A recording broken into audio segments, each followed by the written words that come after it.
Hello, how are you, my beloved students? We proceed with our session as we ended on the last period. So on the last period, we ended looking about the literary devices, and the last literary devices which we discussed a lot is archaism. So today we proceed with other literary devices.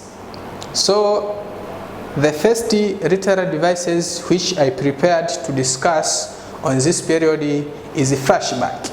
So in flashback, let me give you a little bit explanation about flashback. So when you are reading about two elements of literature which are form and content. So there is one among of each which is found in the form, which is called plot. So when we speak about plot, there are several types of plots.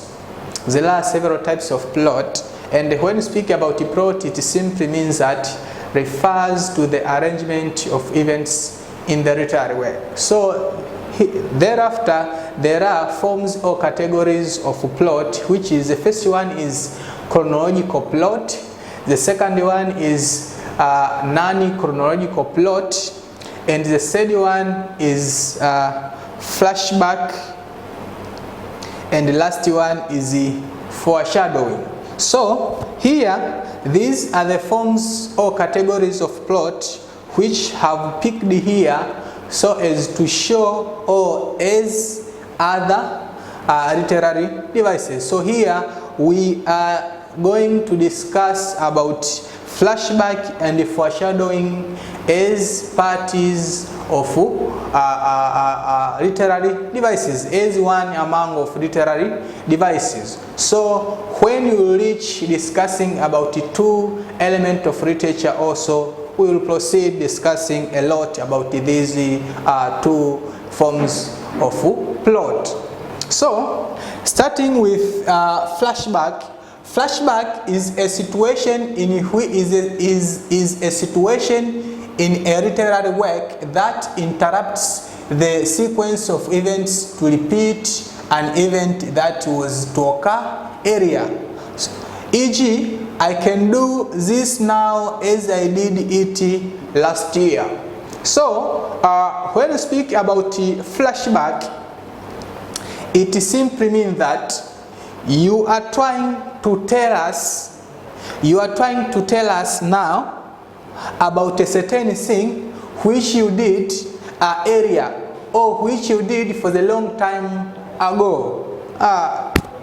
If when I'm reading any kind of literary work and I can meet with examples which try to talk about the flashback, maybe a character tries to say that when I was a young, I was a son who was so clever, and I fought with my nearest friends for the several time.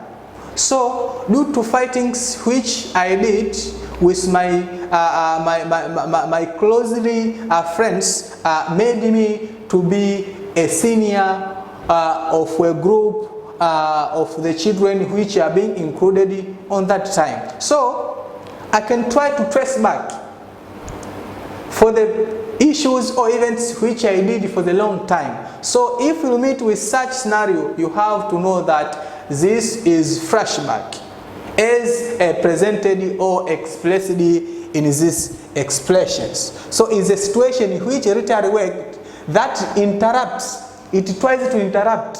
So interruption which are being talking here is that an author tries to give us something which occurred for the long time ago. So if an author or artist tries to do so, he or she tries to make interruptions, make us to be interrupted. That's why he or she tries to come up with something which happened for the long time ago. So, interrupts the sequence of events to repeat. So, the interruption which you're talking here is sequence. So, sequence, it simply means that systematic arrangement of the events. So, how the events are arranged to repeat an event. So, the event which is trying to be explicit is repeated, is trying to be repeated. That's why it has occurred for the area.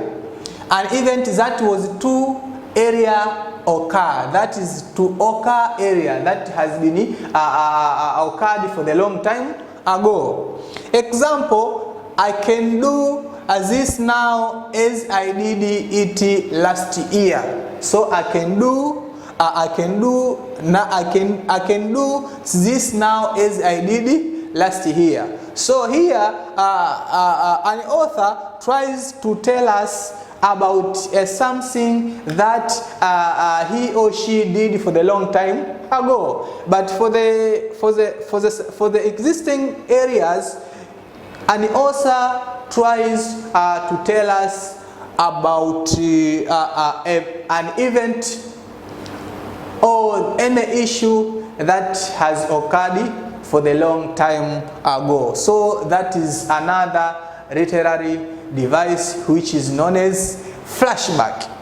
And also I want to give you a little bit about a flashback. So flashback, we are talking about events or issues which occurred for the long time ago.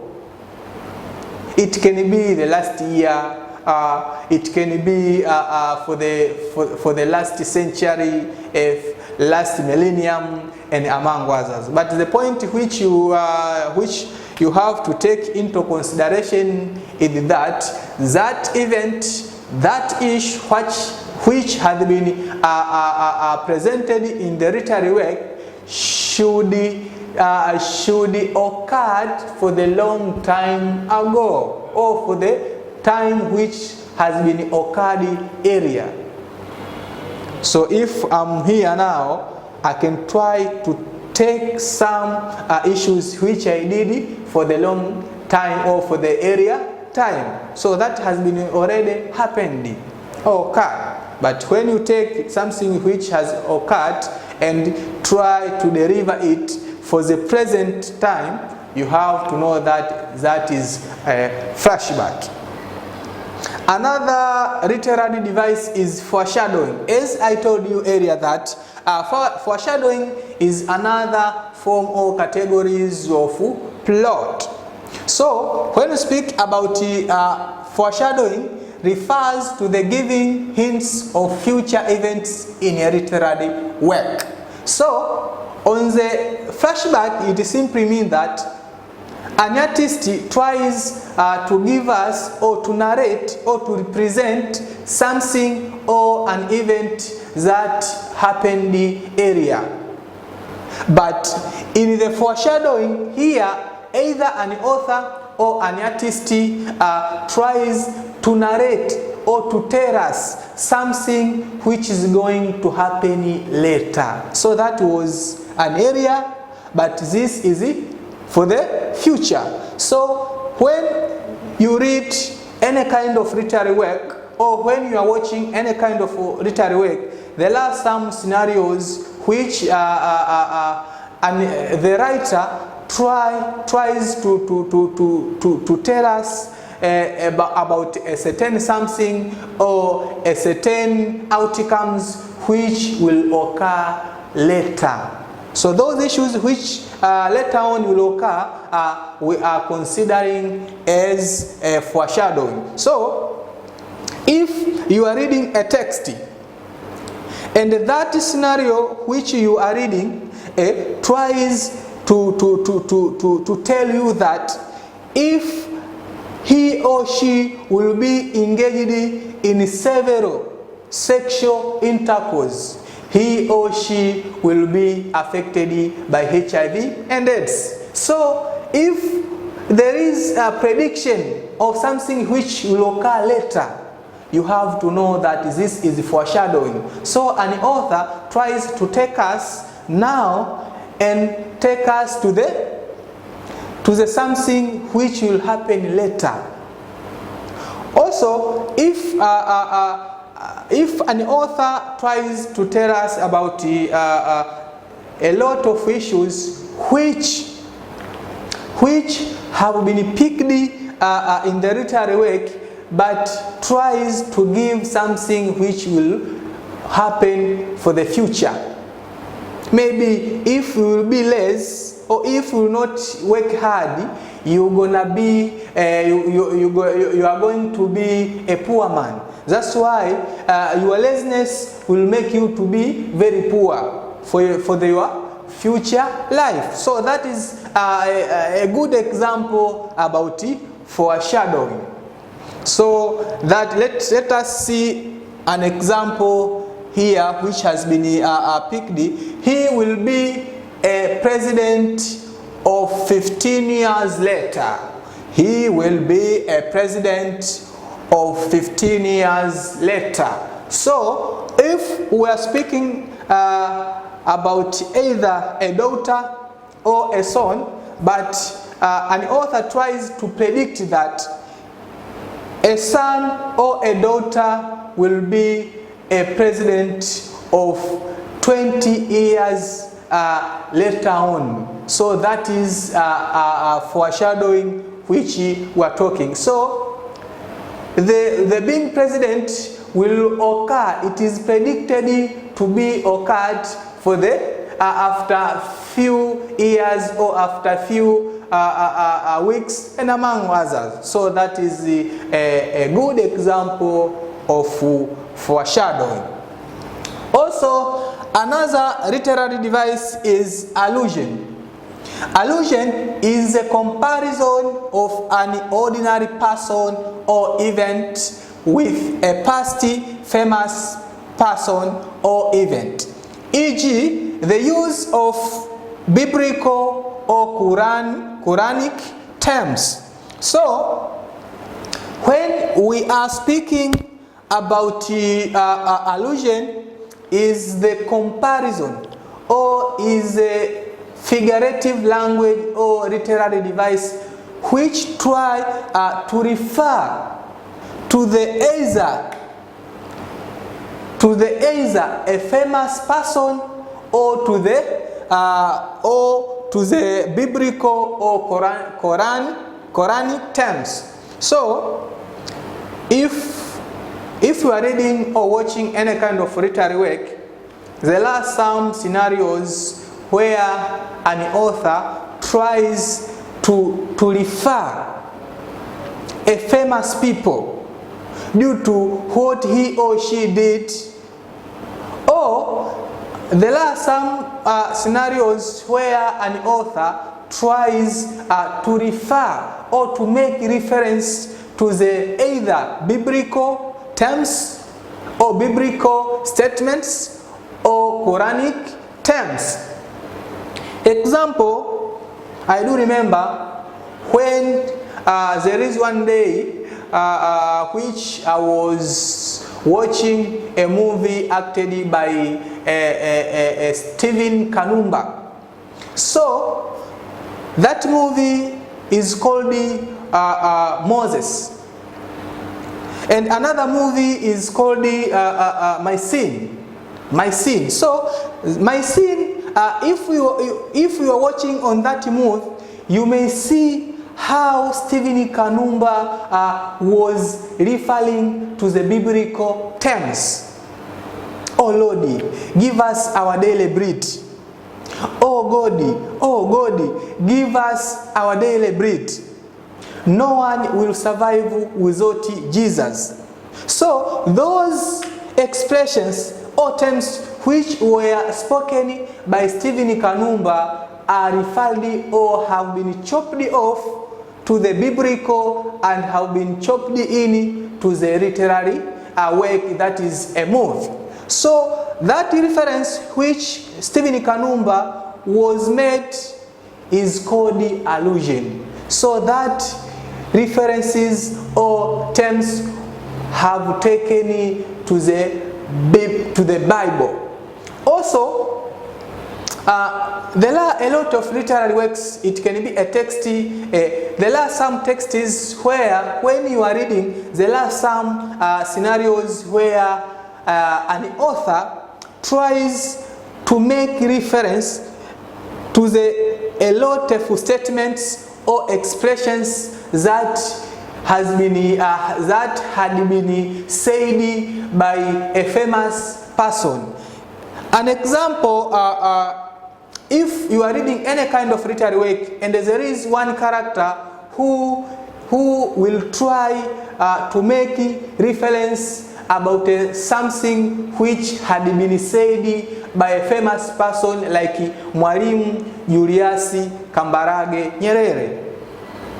All of us, we do agree that Mwalimu Julius Kambarage Nyerere is a famous person in Tanzania, in Tanzania, in East Africa, and Central Africa, and the world at all. So if you are reading or composing any kind of literary work, you try to take some expressions as said by Mwalimu Julius Kambarage Nyerere. You have to know that that is another example of allusion. Also, in this reference which are made from famous person, let me give you an example. If a character try to say that Mwalimu Julius Kambarage Nyerere alituambia tupinge vitu vitatu. Alituambia tupinge umaskini, alituambia tupinge hao ndio walikuwa maadui watatu ambao alikuwa anawataja. Ukifuatilia sana kwenye hotuba zake nyingi. Sasa, so after looking those an enemy which were observed to be mentioned or stated by a founder of Tanzania as a national, who is Mwalimu Julius Kambarage Nyerere, you have to know that that is another, or that is an example of allusions or allusion which has been made on that text or literary work. So, after looking about allusion, so let us go directly to another literary device, which is synecdoche or synecdoche.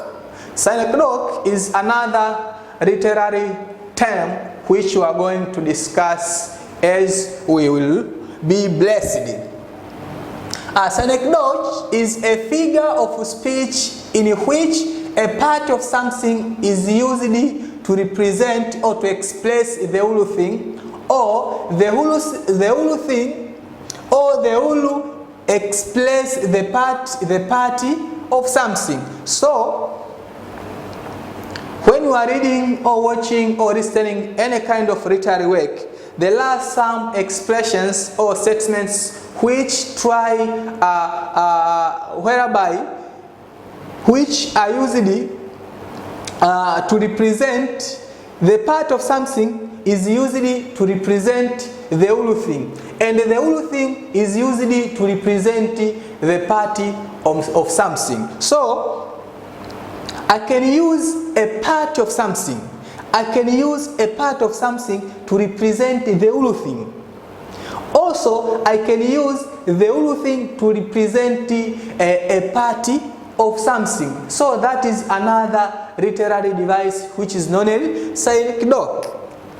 So there is example here which is I have many months to feed. So if somebody or any character can say that I have many months to feed, I have many months to feed. So the months is usually to represent months mean people. So we know that month is a party of human body. Is a part of human body. But here, as a part of human body, has been used to represent the whole thing, which is a person. So if we speak about many, I have many months, it simply means that I have a lot of people, or I have many people. So months as a part of human being, as a part which is available to the human body, is used to represent the whole thing, which is a person. So here you may see months mean people. So I can say I have 5 months. I have 5 months. So if I can say I have 5 months, I mean I have 5 people who depends on me.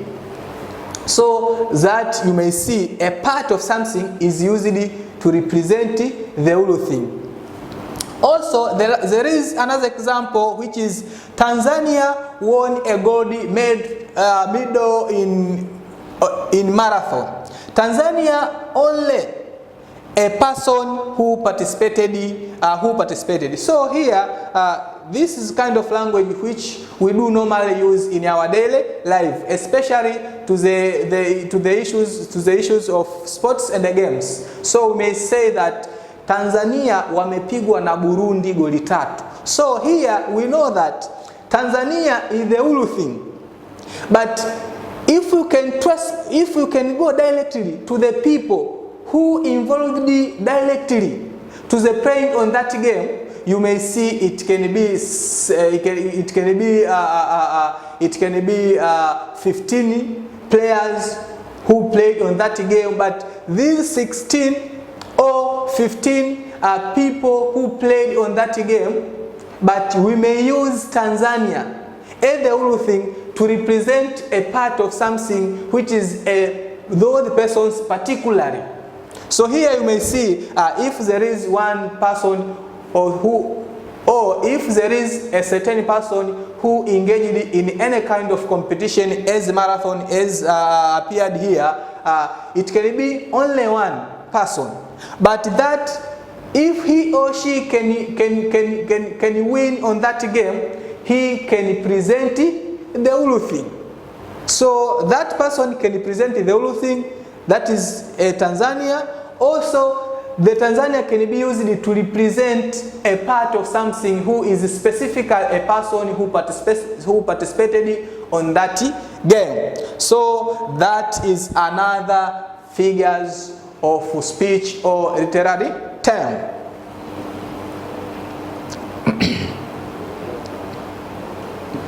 Another literary term is paradox. Another literary term is paradox. Paradox is the figure of speech which is made up of statement consisting of 2 opposition or contradictory ideas or facts. It is a statement that seems to contradict itself. So when you are reading or watching any kind of literary work, there are some expressions or sentences which have included 2 ideas.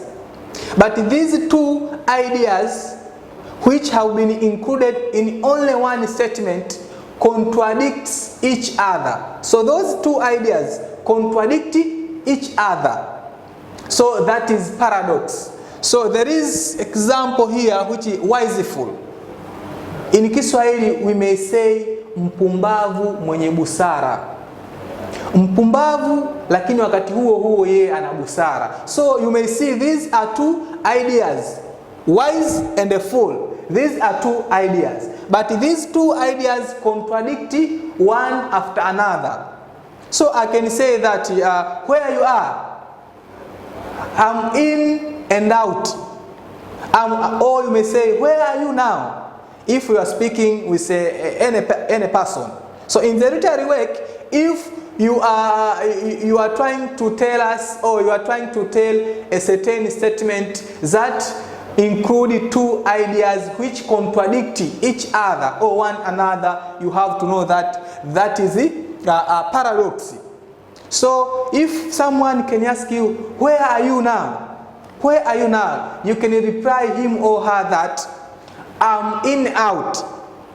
You are in, but you are out, maybe in the room or in the class and among others. So at the same, you are in the class, at the same time you are in, out of the class. So these are two ideas which contradict. Either you are in or you are in, out. You are in or you are out. So these are two ideas which contradict each other. Also, I can say that in Kiswahili we may say that mjinga aliyeelimika. So these are two ideas which contradict one after another. So when you are reading or composing, when you are reading or listening or watching any kind of literary work, and you will meet with such expressions, you have to realize that this is paradox. And why do we say that? That is a paradox simply because there are two ideas which contradict each other, or oppositions. So there is one idea which opposes another idea, and vice versa. So that is another literary device when you read or making any analysis or appreciation of literary work, you have to observe such expressions as we are discussing now.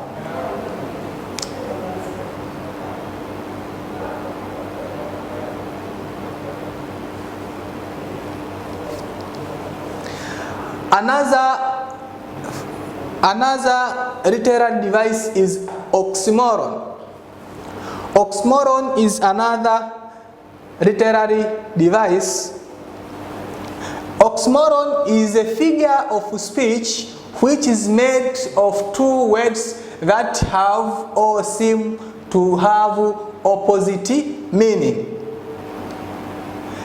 Oxmoron is a figure of speech which is made up of two words that have or seem to have opposite meaning. It's made up of two ideas opposite in meaning, placed one after other. So when you are composing or reading any kind of literary work, there are several words that there are several words or ideas which are trying to be contrary to what has been meant. So here there are several examples which I prepared to you. And the first one is two liars. So we know that if a certain character or an actor try to say that he tried to tell us he tried to tell us true and liar's stories. True and liar's story. So he tried to tell the true stories, at the same time that story is trying to lie those people who were listening on that story. So that is oxymoron. So these are two ideas which oppose one after another or each other. True and liars. And these two words cannot stand together and they convey the same meaning. So that these two ideas are contradictory or make opposite one after another, or each other. Another example is open secret. We know when we are speaking about secret, it is something which is very sensitive. So it should be either two people or three persons. This is very secret. But if that is secret, we may say this is open secret. So that cannot be secret. If it is a secret, if it is very open, it is very openly, that is not secret. If it can be secret, it is not open. So these are two ideas which oppose one after another or each other. So that is another example of oxymoron. Another is silent noise. Silent noise. So we know that there are several people who are making noise, but at the same time you may say that they are silent. Silent noise, kelele, ukimya. So after a long discussion which we did, let us tackle these questions. That is, define the following terms as used in the works of literature or in the literary work. The first one,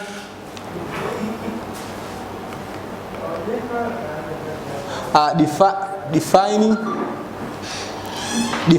the following terms as used in works of literature. The first one is imagery, myths, symbolism, fable, and the metaphor.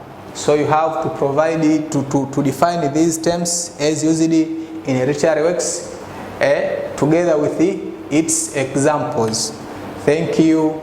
See you on the last session. You are warmly welcome for the next session. Thank you.